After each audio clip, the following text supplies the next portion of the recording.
YouTube. There we are. Welcome everybody to Martinis with Scott.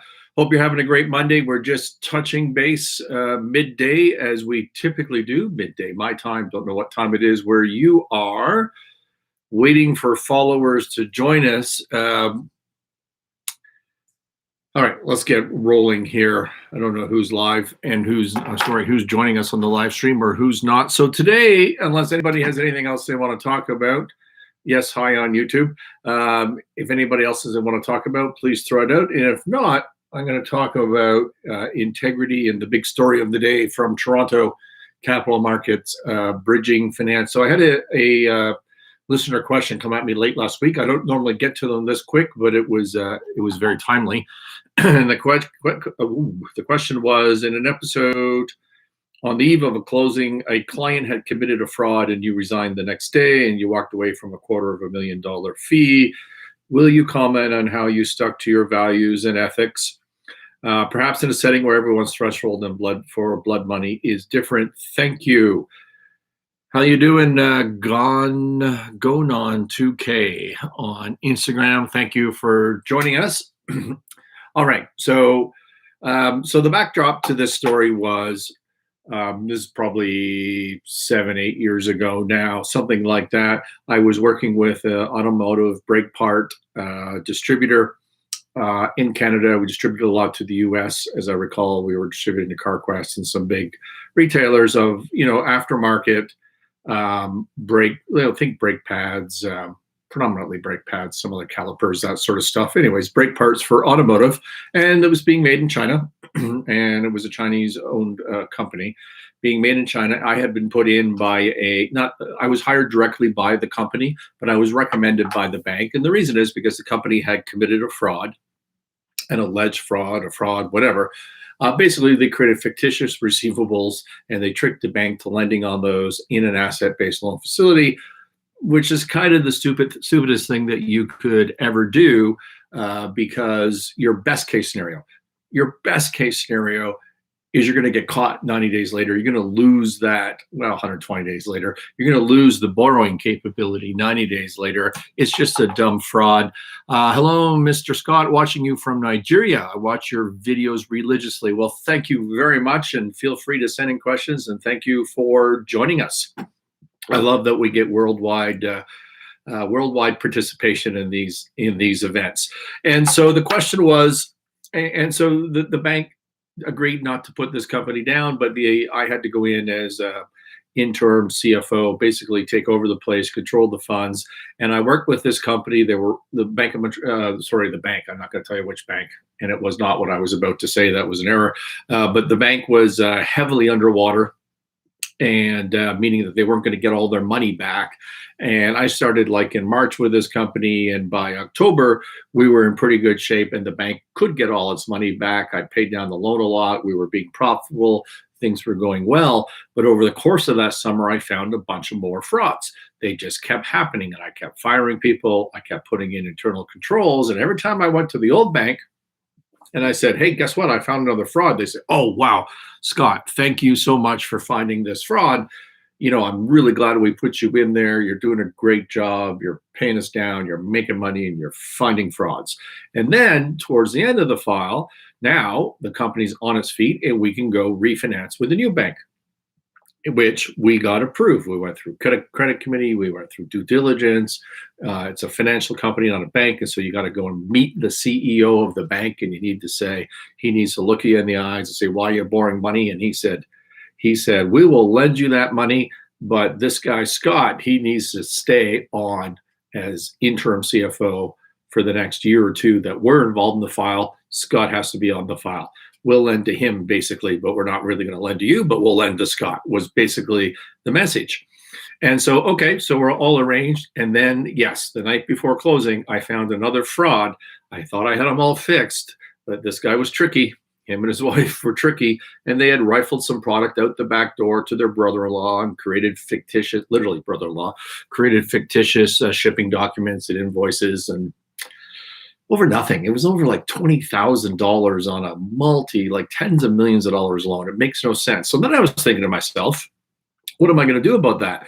We close tomorrow. I get paid a $250,000 fee for the closing. The old bank who wanted out and put me in there or heavily recommended me, they get out, they get paid in full, so they're happy. The new bank gets a loan and they're happy on their books. Everybody's happy, except what happens a month from now when I'm the CFO and there's yet another fraud, because clearly I haven't dealt with that. I don't want to put myself in that position. When I'm finding frauds for the old bank, I'm a hero. When I'm finding frauds with the new bank, who I introduced to the file, I'm no longer a hero. I'm part of the problem. That was my analysis. And so what I decided to do was just resign and not talk to anybody, because I was afraid if I said this to the new bank that the company was going to sue me. If I didn't say it to the new bank was going to sue me. And so I just left. And I walked away from the fees. So there's the backdrop. So the question was, well, how was I able to stick to my values and my morals and my ethics on this? And everybody has a different price. Well, for sure they have another price. Everybody has a price. This was $250,000 for context. I don't want to sound like a hero on this. For context, if we place an asset-based loan with your troubled company, I usually get paid about a 5% success fee. And I've done hundreds of millions of dollars in that product over the last, say, 20 years, hundreds of millions of dollars, all at more or less a 5% fee. So do the math. Walking away from $250,000 was not hard math. Don't get me wrong. I would have liked that $250,000 that day. But walking away from that was not a difficult economic decision at the end of the day, given the grand scheme of the upside for me from this industry and not being tainted with the negativity. So I don't want it to sound like I'm a hero. I'm not. I would have loved to have that check in my pocket that day, but it wasn't the end of the world to walk around from that. And what happened was the reputation that I had around Bay Street and in that community just skyrocketed. I've made millions from the integrity reputation that came from that decision, which is not what I was thinking, but is an example of what happened. So why is this? Why am I handling this question today? By the way, I think the answer to your question, how does one do that, is recognize the temptation exists, but then you need to have patience in business and you need to have patience in life. If you're a get rich quick, you're going to fall for these things. Let me give you an example. I'm going to read you today. Oh, that doesn't come across very well. I'm going to look at the National Post, Financial Post, which is a Canadian newspaper. It's in all the papers today.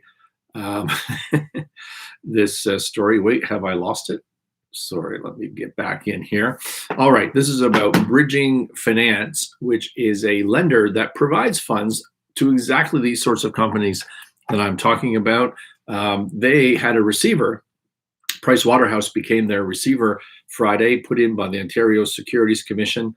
First thing to note, the allegations that the OSC, Ontario Securities Commission, if you're in the US, that's like the SEC, the allegations are ex parte. What does ex parte mean? It means they go to the judge and they don't tell the company that they're going after. It's silent. The company doesn't get to know. They don't get to put up a defense. They don't even get to respond because they didn't know what was happening. So the OSC went to the judge Friday and said, I'm going to put a receiver over this company, which was Price Waterhouse, and here's all the reasons why. Here's the allegations. And when you put in a receiver, the company's basically dead. There's no way that they're coming out of this. So this company, Bridging Finance, which has $2 billion of assets under management, which means that you, as a retail investor, have invested in them potentially. And these guys are supposed to be lending money out at 13%, 18%, making a bunch of money, and then paying you a really good return, right? So that's what these people do. And it's owned by David Sharp as chief executive and his wife, Natasha Sharp, who I always thought was chief executive. She was one of the big players there.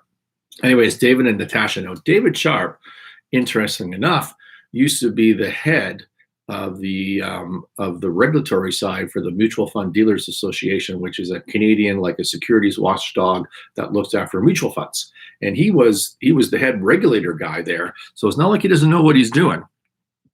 Anyways, the OSC says that husband and wife, Natasha and David Sharp, who was the direct, were the two senior officers. Natasha founded Bridging Finance. She serves as executive chairman. She's a minority shareholder, focused on a series of transactions between 2017 and 2020 and potential conflicts of interest. Among other things, the OSC alleged that under Sharp's direction, Bridging misappropriated approximately $35 million. Misappropriated $35 million to complete an acquisition for its own benefit. Again, these are allegations. None of this is proven to be true. None of this has happened in court. And in fact, Bridging, near as I can tell, because it's an ex parte motion, Bridging didn't even know this was coming out in court. But what it is alleged that they did is they said to a borrower who had already borrowed $80 million and apparently was about to go public, they said to this borrower, they said, hey, we want you to borrow another $35 million. We're going to lend you that money. We're going to lend you that $35 million. And what you need to do is lend us back in this other company over here, that same $35 million. Just lend it back to us because we need it. We need it to pay out our partner who is coming after us for something else, has threatened to sue us. And so we need to pay them a check to get rid of that partner for $35 million. So we're going to scoop it out of the funds. We're going to lend it to you, and you need to lend it back to us. To which that person said, yeah, okay, that seems like a good idea. And so they did, according to the OSC, unproven allegations. But, I've read all the affidavits this morning. They seem to have the paperwork and the bank accounts where the money goes. In addition, they it says in the allegations that they have said to borrowers, oh, you want to borrow X from us? Here's a good idea. You borrow X from us and we'll add a little bit. We'll even lend you more than you're looking for. And it would be really good if you just paid us $1 million fee to our personal accounts as part of that transaction. And so they raised a bunch of money, allegedly. Okay, allegedly. Again, nobody has proven this, and it's never been in court. And they spent that money on a bunch of things. They took some of it offshore. They were trading some of it.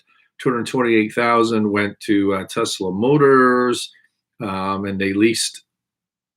If you're dealing with this much money, millions and millions and millions of dollars, they got a 2013 Bentley GTC and a 2018 Bentley whatever. Why are you getting old Bentleys? That doesn't make any sense to me.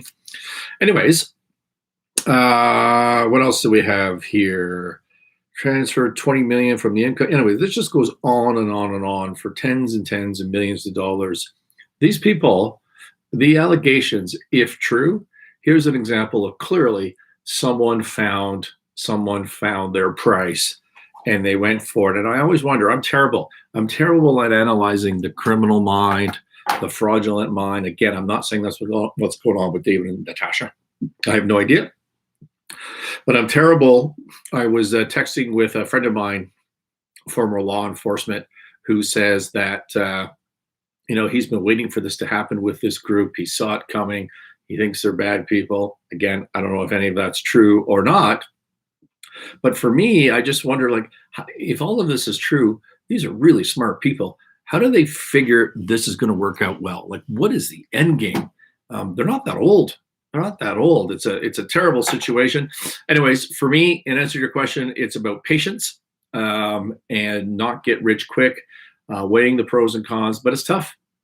I mean, what if someone came to me? I always say, what if the Chinese government came to me and said, here's $1 billion to do some stuff? Would I sell myself? I don't know. Hope not. I hope not. All right, we got some questions here. Question one, in a turnaround situation such as Nilani Stainless Steel, are you involved in the day-to-day operations? If no, what's this? Yeah, I'm 100% involved in the day-to-day operations. Now, I'm CEO of a number of companies, so I don't spend all day, every day on Damani, for example, or any other particular company. But I have systems in place. I have good people in each place. And, we're a little behind. We need more people, but we have good people in each place. We use Dropbox as a common server that sort of syncs as people are traveling and they're isolated. We spend a lot of time chatting on WhatsApp in every company. We use Microsoft To Do to share to-do lists and communicate, and obviously Zoom. But yes, I'm involved in every company, and I have financial reporting sent to me as well. on a regular basis. I've talked to you on Martinis with Scott before about monthly financial models and cash flow models. And so in answer to your question, I use those types of models because I can look at those really quickly and just see when something is askew. Question two, in the turnaround situation, how often do you receive reports so as to monitor the progress? It depends. It depends. Like if things are going great, like a Roofer's World. Roofer's World just kind of at this point runs itself. It's down to not too many people. It's it's small, but it's above break even now. It's making money. It's growing at a decent clip. I don't spend that much time on it. We have about an hour touch base once a week. We do on the WhatsApp chat and say good morning every morning, and any issues that come up. Obviously, I approve all payments.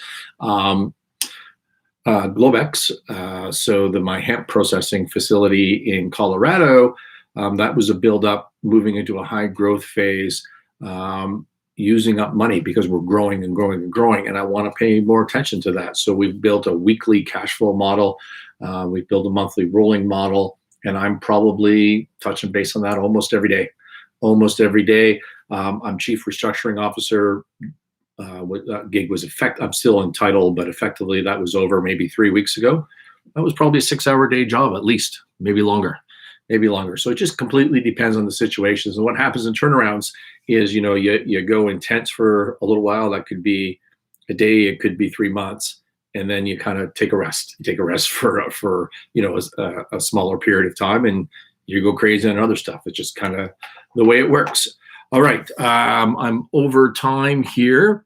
I want to thank everybody for joining us. Before I sign off, any more questions, comments on YouTube or on Instagram? I will sign off on YouTube first today. Thank you very much for listening to the live stream. We will talk to you tomorrow. Oh, before I go, Clubhouse tonight. Clubhouse, we're doing a live podcast. It'll be up on the Martinis with Scott channel on YouTube, but we're doing a live podcast with Sam Silverstein, a guy I like very much. Written a number of books, runs an institute all about accountability in business and in life. So that should be fun. That's at 6 p.m. Eastern. If you're on Clubhouse, come and join us. Okay, now I'm way over. So I'm going to go. Alex, I see you just joined, but we're hanging up. We're hanging up unless somebody has something else they want me to talk about. Bye to YouTube.